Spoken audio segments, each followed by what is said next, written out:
Bonjour à toutes et à tous.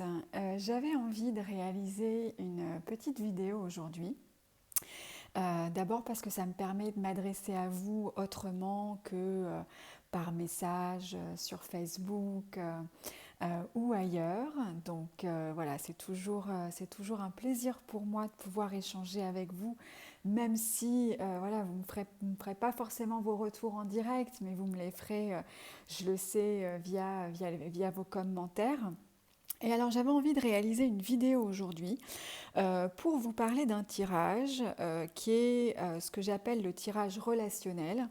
Alors pourquoi ce tirage? Parce que c'est le tirage que je vais réaliser, c'est vrai, le plus souvent, parce que bien entendu, nos questions les plus fréquentes vont souvent tourner autour justement des relations que l'on peut avoir. On a parfois envie de connaître l'évolution d'une relation, que cette relation elle soit affective, amoureuse, amicale, professionnelle, même si c'est vrai que le plus souvent on peut être tenté de s'interroger sur l'évolution de nos relations affectives. Donc forcément c'est un tirage sur lequel j'ai le plus souvent de demandes et le plus souvent de questions. Et j'avais envie de vous en parler aussi parce que je vais vous expliquer comment je procède, pourquoi ce tirage pour moi est à la fois simple et à la fois complet.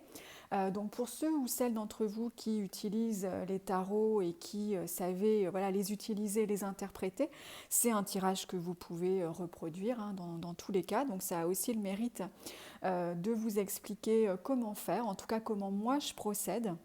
Et puis si ça vous parle, vous pouvez essayer de le tenter pour vous, même si c'est vrai que lorsqu'on fait un tirage pour soi, forcément on va, pas for on va parfois avoir un peu de mal à être objectif. Alors soit justement on va vouloir voir apparaître dans le tirage les réponses qu'on a envie de voir apparaître, donc on va être tenté de voir tout en rose, et puis à l'inverse parfois on a tellement peur des réponses qu'on peut être tenté de voir tout en noir. Alors vraiment l'idée c'est de réussir à garder toujours un peu de recul, le recul maximum et l'objectivité maximum par rapport à l'interprétation d'un tirage. Voilà, même si quand on le fait pour soi, c'est pas forcément le plus simple. Mais en tout cas, c'est malgré tout quelque chose, vous allez voir, qui est très parlant. Alors, comme j'ai l'habitude de l'expliquer, quand on fait un tirage de tarot, alors on peut par exemple poser une question, hein, c'est parfois nécessaire. Alors, ça ne l'est pas toujours, mais sur ce tirage-là, si on veut connaître l'interprétation d'une relation, l'évolution d'une relation, on peut être tenté de tirer deux cartes, essayer de les combiner et voir un petit peu quelles sont les énergies. Alors parfois on peut tirer plus de cartes, mais la question qu'on va toujours se poser quand on fait un tirage de tarot, finalement, surtout quand on commence à avoir un certain nombre de cartes, c'est finalement quelle carte correspond à quoi, qu'est-ce que je dois lire dans telle ou telle carte et à quoi elle vient répondre. Donc c'est pour ça que vous allez voir dans ce tirage que toutes les cartes viennent répondre à une question en particulier. Et puis surtout dans ce tirage, moi je fais apparaître les deux personnes.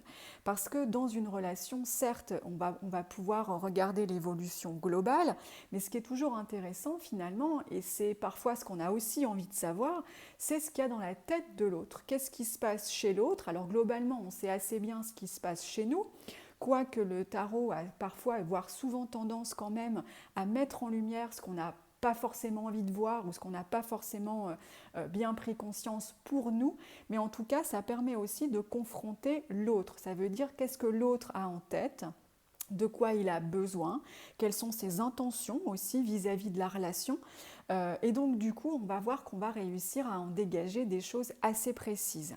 Alors, dans ce tirage déjà, vous le voyez, donc là c'est un tirage que j'ai réalisé un petit peu, on va dire, au hasard et qui n'a pas du tout vocation à répondre à une relation en particulier, mais ça pourrait tout à fait sortir sous cette forme et donc ça va être facile de vous l'expliquer à travers ces lames. Donc, vous avez des cartes qui sont debout et des cartes qui sont renversées. C'est la première chose. Moi, je travaille effectivement les cartes dans tous les sens. Lorsque je réalise des taroscopes, par exemple, ou les guidances sur YouTube, les cartes sont toujours à l'endroit parce que l'interprétation est générale. En revanche, lorsque je vais réaliser des tirages personnalisés, je vais interpréter les cartes dans le sens où elles sortent, donc soit debout, comme ce roi d'épée, ou alors renversé, comme ce 5 d'épée. Ça permet d'être beaucoup plus précis en termes d'interprétation. Ça, c'est la première chose. Ensuite, vous retrouvez donc les 8 cartes. La première carte, elle va venir en fait nous répondre ce que j'appelle le contexte de la relation. C'est-à-dire qu'en fait, d'où on part. Cette relation, donc, elle existe depuis un certain temps, on va considérer, mais finalement, quelles sont les bases de cette relation? Donc cette carte, elle vient un petit peu reposer les bases, justement. Elle vient nous parler du contexte de la relation. Donc là, on voit apparaître le pendu, eh bien, on peut se dire que cette relation, elle stagne depuis un certain temps. Et en fait, cette carte, elle permet déjà de venir un petit peu donner une couleur. D'où est-ce qu'on part? Où est-ce qu'on en est aujourd'hui? Quelle information il peut être importante, justement, qu'on prenne en compte pour pouvoir poursuivre l'interprétation du tirage. Donc cette première carte, elle vient finalement un petit peu poser le contexte actuel. Comment est-ce qu'on se situe aujourd'hui dans la relation? Donc là, avec le pendu, effectivement, on peut en déduire que certes, la relation elle stagne, que la situation peut être un peu bloquée, qu'on peut avoir l'impression justement que ça n'avance pas. Alors ça ne veut pas dire qu'on n'y pense pas, hein. À travers le pendu, on a aussi l'idée que notre tête bouillonne et qu'on a envie peut-être que ça avance, qu'on se pose plein de questions, mais ça va venir un peu nous poser le contexte de la relation. Et puis donc comme je vous le disais, je fais apparaître les deux personnes dans la relation. Les 3 cartes du haut vont faire apparaître l'une des personnes de la relation et les 3 cartes du bas vont faire apparaître l'autre personne. Parce que dans une relation, a fortiori, on est deux. En tout cas, parfois, les relations peuvent être plus compliquées et on peut effectivement voir apparaître une 3e personne. Mais en l'occurrence, on va se poser la question par rapport à l'évolution d'un couple ou l'évolution d'une relation entre 2 personnes. Donc c'est toujours intéressant, comme je le disais en début de vidéo, de faire apparaître les 2 personnes.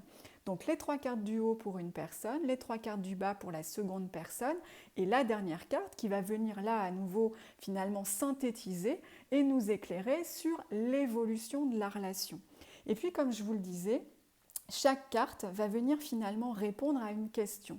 Les 2 premières lames que j'interprète de haut en bas viennent répondre au positionnement de chacun dans la relation. Parce que finalement, la posture que l'on occupe dans la relation, c'est aussi une information importante. Par exemple, là, on va avoir pour l'une des 2 personnes ce symbole du roi d'épée. Ça peut par exemple venir nous dire qu'on a affaire à quelqu'un qui se positionne dans la relation avec une forme d'autorité, qui va être le décisionnaire, celui qui a envie de maîtriser finalement les choses, qui peut d'ailleurs parfois faire preuve d'une autorité un petit peu brutale, voire en tout cas de tout maîtriser, de pas forcément par exemple laisser de la place à l'autre partenaire. Donc ça vient déjà nous éclairer par rapport à la posture de chacun. Et donc ça c'est intéressant aussi parce que ça permet aussi de mettre en lumière ce qui fonctionne, ce qui ne fonctionne pas et ce que chacun va avoir dans la tête. Et puis, dans un deuxième temps, sur cette deuxième partie d'interprétation, là on va venir répondre sur ces 2 cartes au centre, quels sont les besoins de l'un et de l'autre finalement. Parce que ça aussi c'est important dans une relation, c'est finalement, moi je vais connaître assez bien mes besoins, parce que à la limite je me connais et je sais aujourd'hui de quoi j'ai besoin. Par exemple avec ce 5 d'épée renversé, on pourrait en déduire que l'un des 2 partenaires aujourd'hui a besoin d'apaiser la situation, va avoir besoin justement de mettre fin à des discussions, à des conflits, de pouvoir réussir à apaiser, de pouvoir réussir à échanger de façon plutôt fluide et non pas conflictuelle. Donc par exemple, c'est ce que ça peut venir nous dire. Et puis enfin, on va venir, comme je vous le disais, regarder là ce qui va être de l'intention de l'un et de l'autre dans la relation.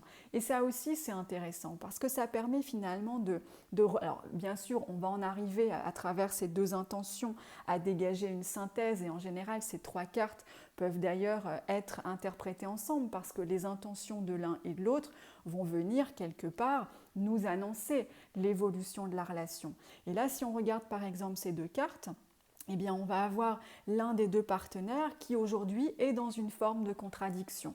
Donc ça peut être quelqu'un aujourd'hui qui clairement ne sait pas où il a envie d'aller dans cette relation, qui peut hésiter entre soit apaiser les choses, soit continuer sur sa même lancée, peut-être d'autorité par exemple, sans laisser forcément de place à son partenaire. Et puis on va avoir cette deuxième personne qui va plutôt, elle, avoir envie de partager, d'échanger, de retrouver peut-être une forme d'équilibre, de pouvoir renouer sur l'aspect sentimental des choses. Et puis enfin, on va pouvoir lire dans ce tirage l'évolution de la relation qui apparaît un petit peu comme le point final du tirage, où là, on va avoir par exemple à travers ce set de deniers l'idée qu'il va falloir faire preuve de patience. Donc vous le voyez, dans ce tirage, vous arrivez à retrouver finalement à la fois votre positionnement si vous le réalisez pour vous-même. Donc ça permet parfois de mettre en lumière des choses dont on n'a pas forcément conscience et ça permet du coup pourquoi pas de se re-questionner aussi par rapport à notre attitude, notre positionnement. Et puis ça vient éclairer bien sûr sur ce qu'on a aussi souvent envie de savoir, c'est ce que l'autre va avoir en tête, vers quoi il a envie d'aller, de quoi il a besoin, et puis surtout, bien entendu, de connaître l'évolution de la relation. J'en profite pour vous préciser que pour moi, ce tirage va courir sur une période de 2 à 3 mois. Alors souvent, on me pose la question, est-ce qu'on peut réaliser un tirage, par exemple, chaque semaine, chaque mois? Alors, il n'y a pas effectivement on va dire, de délai préconisé. Bien sûr, quand on pose une question au tarot, c'est comme quand on pose une question à quelqu'un, on ne va pas lui poser 3 fois la même question dans la même journée. Donc, il n'y a pas forcément d'intérêt si en plus la situation n'évolue pas véritablement. On peut questionner le tarot, pourquoi pas une fois tous les mois pour voir effectivement si l'autre personne évolue de son côté, s'il y a des vibrations qui se modifient, qui changent. Parfois ça peut être le cas. On peut aussi reprendre, enfin en tout cas réaliser un nouveau tirage quand par exemple il y a eu un événement qui peut faire basculer les choses et donc venir bouleverser, pourquoi pas, l'évolution de la relation. Mais sinon, on peut tout à fait réaliser ce tirage-là tous les mois, tous les 2 mois, tous les 3 mois. Donc voilà, n'hésitez pas en tout cas, pourquoi pas si vous tirez un peu le tarot vous aussi, à le tester autour de vous ou pour vous. En tout cas, ça m'a fait plaisir de vous en parler aujourd'hui. Je pense que du coup, ça répond aussi à certaines questions que certains me posent sur la façon dont je procède. Donc la vidéo que vous voyez là, par exemple, pour celles et ceux qui ne m'ont jamais sollicité pour un tirage, sachez que c'est sur ce format où je réalise justement les tirages personnalisés et donc vous recevez une vidéo de ce type qui correspond à votre situation. Donc voilà, ça m'a fait plaisir d'échanger avec vous. J'espère que cette vidéo aura pu en tout cas vous éclairer sur la façon dont moi je travaille. Pourquoi pas vous donner envie aussi d'essayer ce tirage pour vous ou pour une relation autour de vous. En tout cas, comme d'habitude, n'hésitez pas à me faire part de vos commentaires et puis bien sûr, je suis toujours disponible pour répondre à toutes vos questions. Je vous souhaite une très belle journée et je vous dis à très bientôt.